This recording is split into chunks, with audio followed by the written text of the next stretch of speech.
Okay, last video for 41-1. Check your understanding. We're going to do problem number 8, or check your work. I needed to add all of these up, 112, 84, 98, 56. That gave me a total of 350 people. I'm assuming that's the total number of people in the school. So we've got these take Spanish, these take Spanish and art, these take art but not Spanish, and these do not take art and they do not take Spanish. So if a student is selected at random from the school, so that means out of the 350, what is the probability that the student takes Spanish? So the total number of Spanish is 112 and 84. Which is 196, the probability that they take Spanish, that's 196 out of 350. Do they not give me a rounding rule?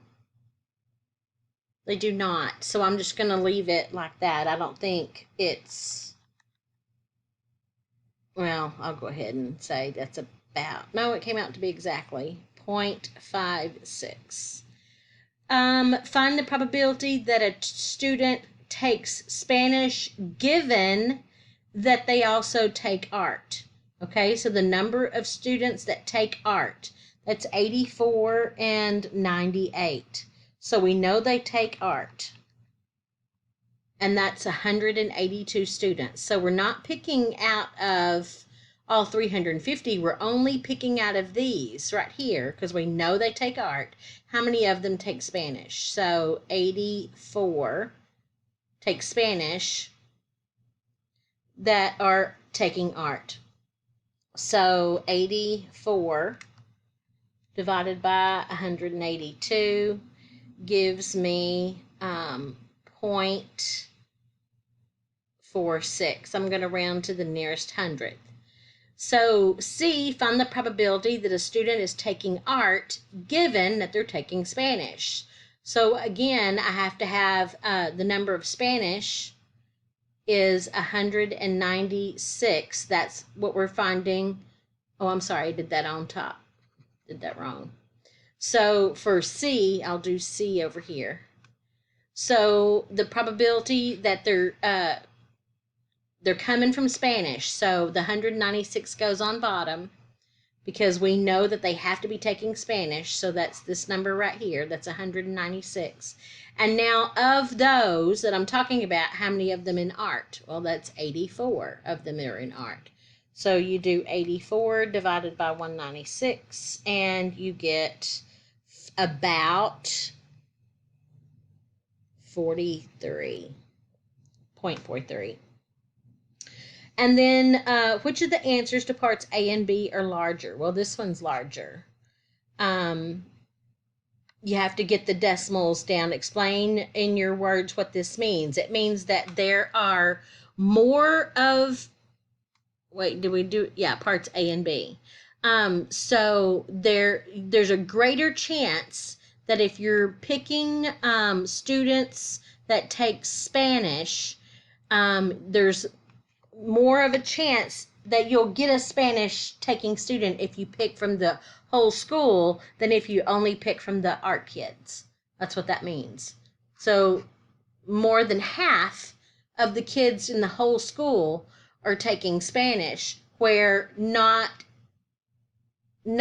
quite half of the art kids are taking Spanish.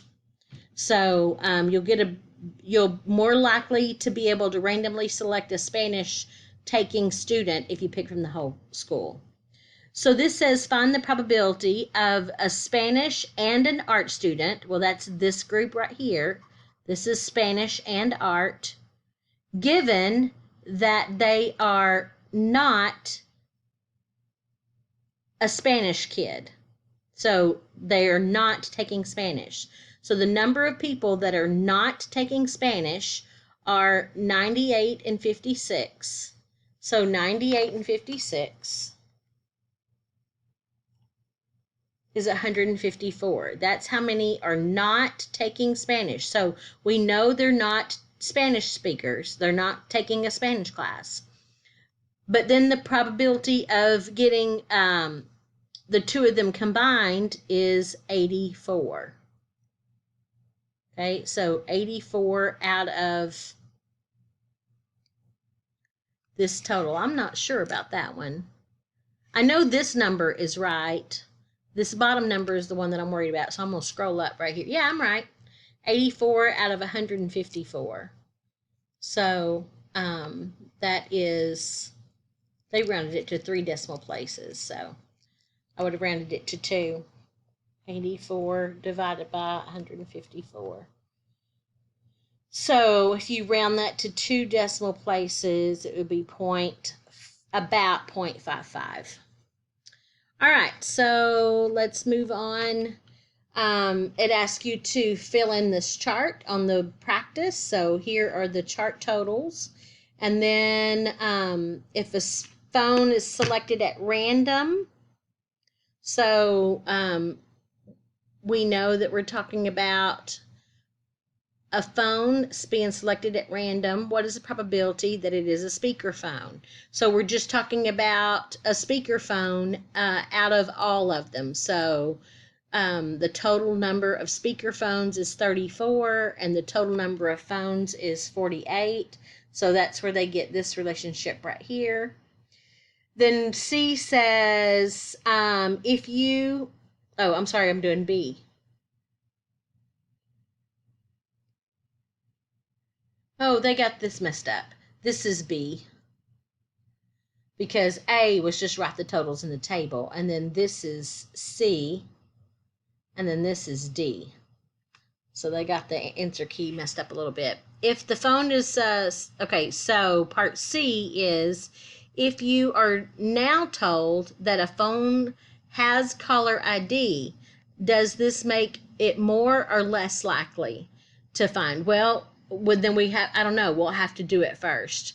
If you know that the phone has caller ID, so I'm no longer selecting from all phones, just the ones that have caller ID. So I'm going to only have 20, the denominator 20 is coming from the fact that I already know that it has caller ID, and then I want to know if it also has a speakerphone. So the number of those that have caller ID, that's 18. So that number goes on top. When you divide that out, you get 0.9. So it's more likely if it has a caller ID that it will have a speaker. So because 0.9 is bigger than 0.78. And then find the probability of it having caller ID given that it does not have a speaker. So does not have a speaker, the total number for no speaker is 14. So that's the one that we're choosing from. That's our sample space. So 14 goes on bottom. And then of those 14, only 2 of those have caller ID. So there's that percentage. Number 10 wants you to draw a Venn diagram. So here's what their Venn diagram looked like. So it's this same information over here. So we've got this one has caller ID, and this one is speaker, and this one out here is neither one. So this has both caller ID and speaker. There's a total of, notice that we've got our total of 20. Here's our 20. That's made up right down here. Here's our total of speakers. That's made up right down here. And then this 12 is the ones that had no caller ID and no speaker. Those are the ones that are out here. Okay.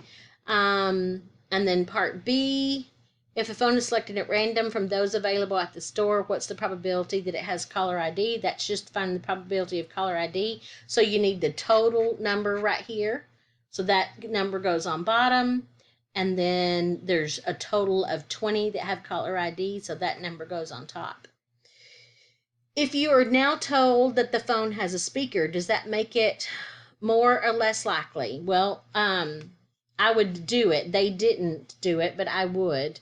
Um, if they are told that it has a speakerphone, so you're changing your sample size. More phones have caller ID and speakerphones than only speakerphones. So that means that that percentage right there is going to be high. Is going to be higher.